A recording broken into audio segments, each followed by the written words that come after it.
Hello and good morning, all of you. Welcome to your social science class. Today I am going to teach your chapter first, which is environment. It is your geography book. So आपका ये geography का chapter first है. Social science में आपकी 3 books होंगी जैसे class 6 में थी. ठीक है, तो ये आपका geography का chapter first है. So without wasting time, let's start the class. Environment क्या होता है? ठीक है, इन्वायरमेंट को हम बोलते हैं हिंदी में पर्यावरण. सो स्टार्ट करते हैं. After the long vacation when Ravi started going to school, again he notice that he only the only playground next to his school was dug up. तो यहाँ पे रवि नाम का एक बच्चा है जो कि लंबे वेकेशन के बाद अपने स्कूल गया और उसने नोटिस किया कि जो उसके स्कूल के सामने का जो प्लेग्राउंड है वो डिस्ट्रॉय होने वाला है. मतलब वहाँ पे कुछ और कंस्ट्रक्शन होने वाला है. डग अप मीन्स खुदा पड़ा हुआ है पूरा कि वहाँ पे कुछ बनने वाला है. People said that a huge building with many flats will be constructed here. लोग बाग कह रहे थे ऐसा कि वहाँ पे बहुत सारी बिल्डिंग्स बनेंगी, फ्लैट्स बनेंगे, उसका कंस्ट्रक्शन यहाँ पे होगा. Ravi was almost in tears when he realized that the big playground with its soft grass, marigold and butterflies is gone forever.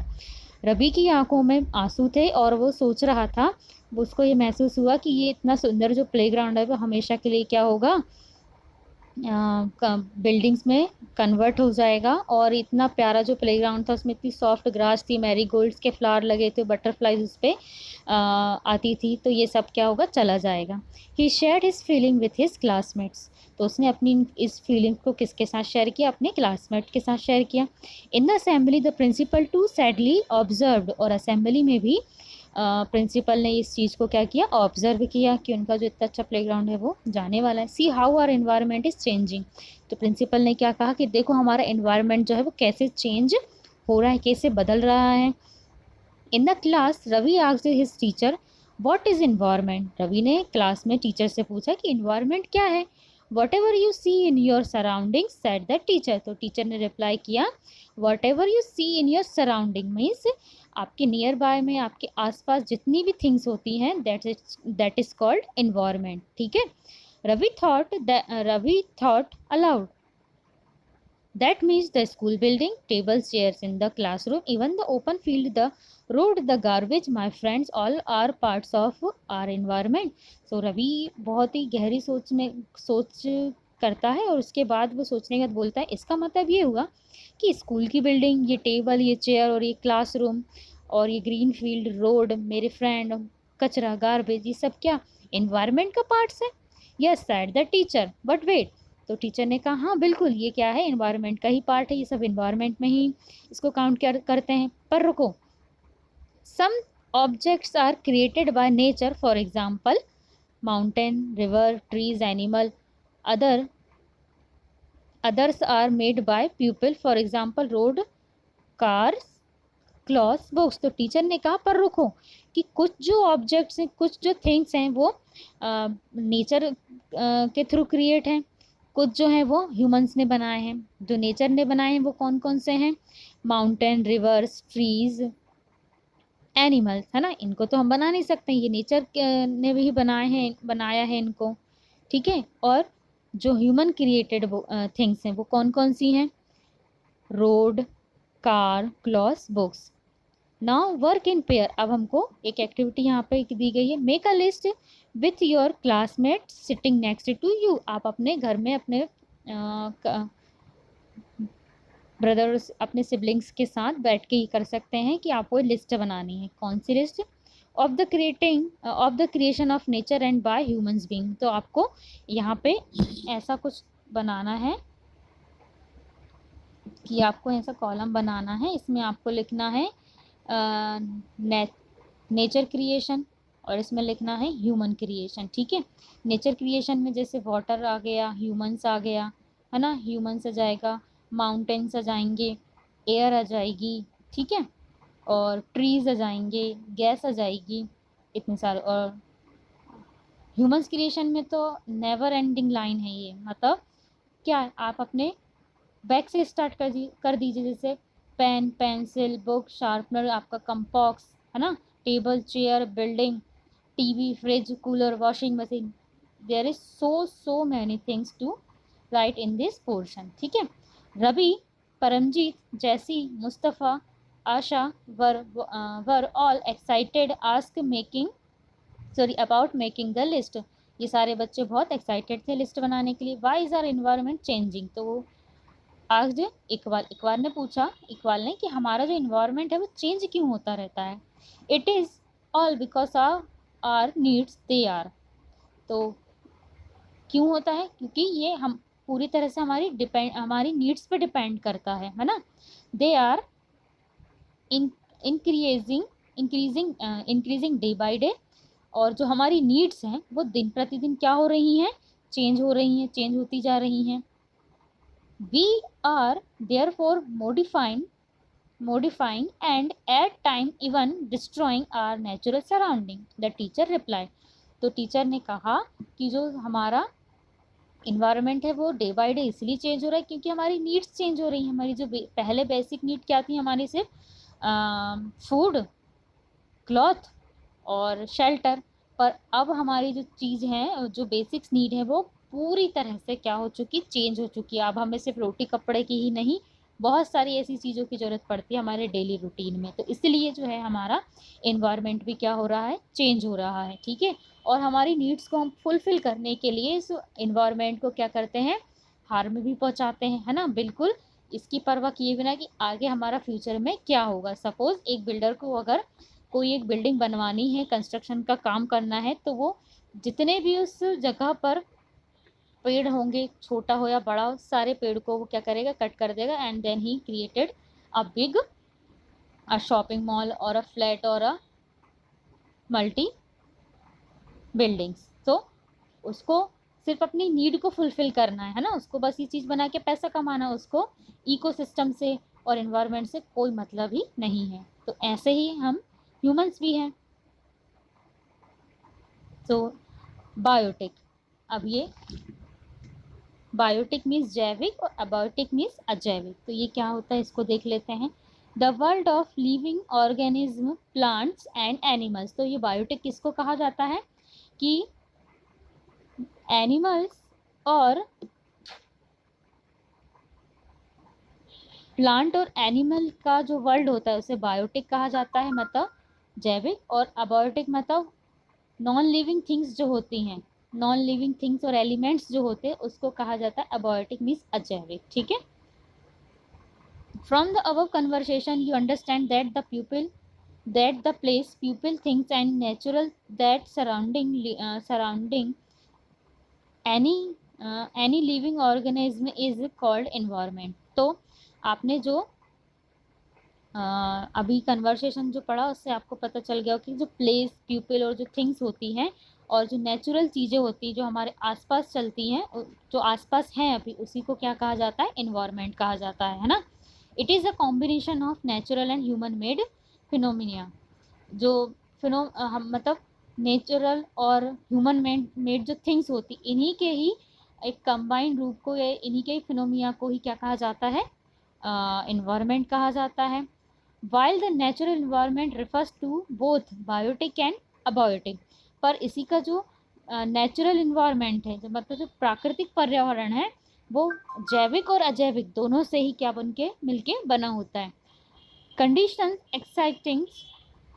existing on the earth, human environment reveals the activities, creation and interaction among human beings। तो human environment क्या होता है, मानव पर्यावरण क्या होता है, means जो हम ह्यूमंस ने जो भी थिंग्स बनाई है उसका एक चीज़ से दूसरी चीज़ से क्या रिलेशन है, और क्या क्रिएशन हमने किया है, उस चीज़ों को ही, उन्हीं चीज़ों को ही क्या कहते हैं, ह्यूमन इन्वायरमेंट कहते हैं। मतलब ह्यूमंस ने जितनी भी चीज़ें बनाई है वो सब ह्यूमन इन्वायरमेंट में आ जाएगी। नेचुरल इन्वायरमेंट, अब है प्राकृतिक पर्यावरण, इसे देख लेते हैं। Land, water, air, plants and animal comprise the natural environment. तो ये नेचुरल इन्वायरमेंट किन किन चीज़ों से मिलकर बनता है, इनसे, land, water, air, plants, animal. ठीक है।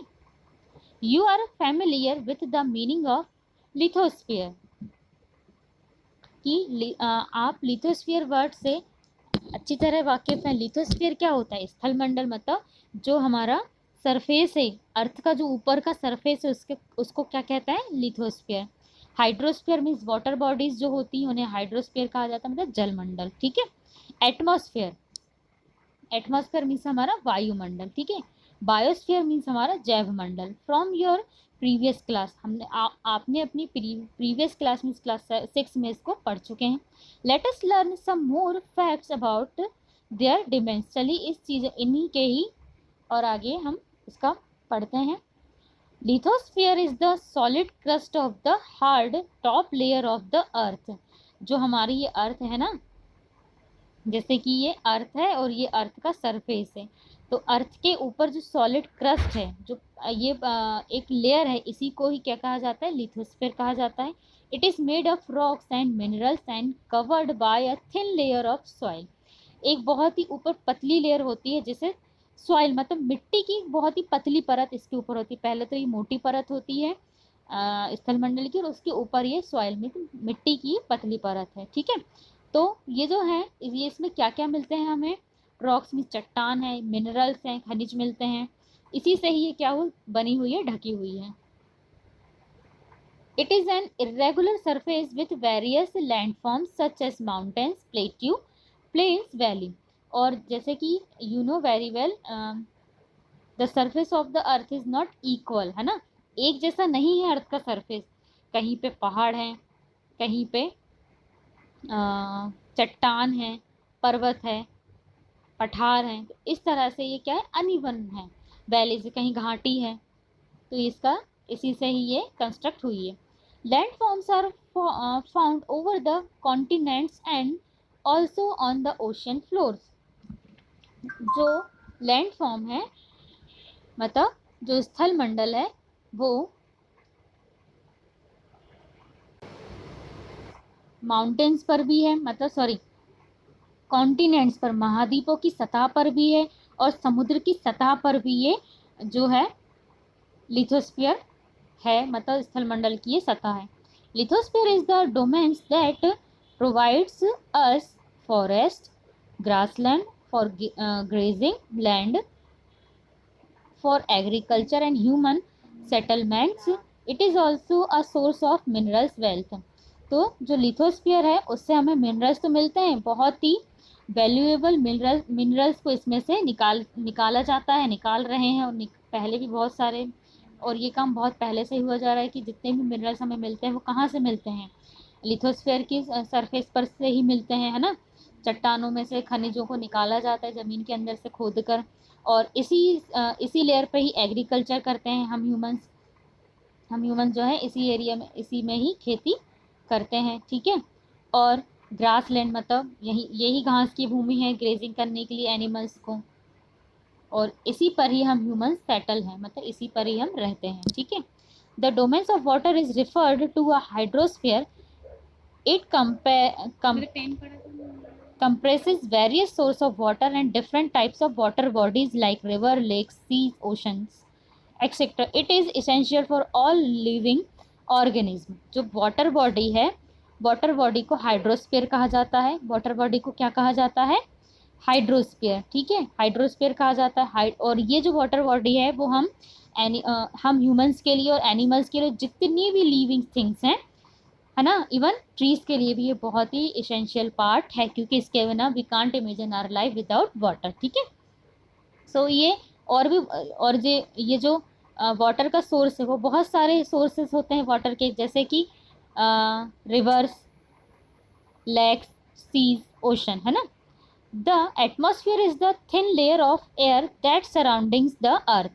अब एटमॉस्फेयर क्या है? वायुमंडल। ये एक बहुत ही पतली परत होती है। थिन लेयर मीन्स पतली परत होती है एयर की, जो कि हमारे अर्थ को चारों तरफ से क्या करके रखा है? इसने कवर करके रखा है। The gravitational force of the earth hold the atmosphere around it. और जो जैसे कि ग्रेविटी होती है, हमारे अर्थ पे ही ग्रेविटी है, तो ये ग्रेविटी के कारण ही जो गैसेस हैं, उसको गैसेस को होल्ड करके रखा है ग्रेविटी ने हमारे अर्थ के चारों ओर। It protect us from the harmful rays and scorching heat of the sun. तो जो देखिए जैसे कि लिथोस्फीयर का काम क्या है, हम ह्यूमन इस पर रहते हैं, ठीक है। हाइड्रोस्फीयर का काम क्या है, हमें पानी मिलता है वहां से। तो एयर का काम क्या है, एयर जो है, एयर की जो लेयर होती है वो हमें प्रोटेक्ट करती है किससे, जो जो सन है, सन से जो हार्मफुल रेज जो वो निकलती है, उससे हम ह्यूमंस को ये प्रोटेक्ट करती है। और सन की हीट को भी ये क्या करती, कंट्रोल करती है। So this video is getting too lengthy, so I'm going to stop this video here. So I will make second part of this chapter, so don't worry about it. So इस video में बस इतना ही, मिलते हैं next video में। Till then take care of your self, have a good day.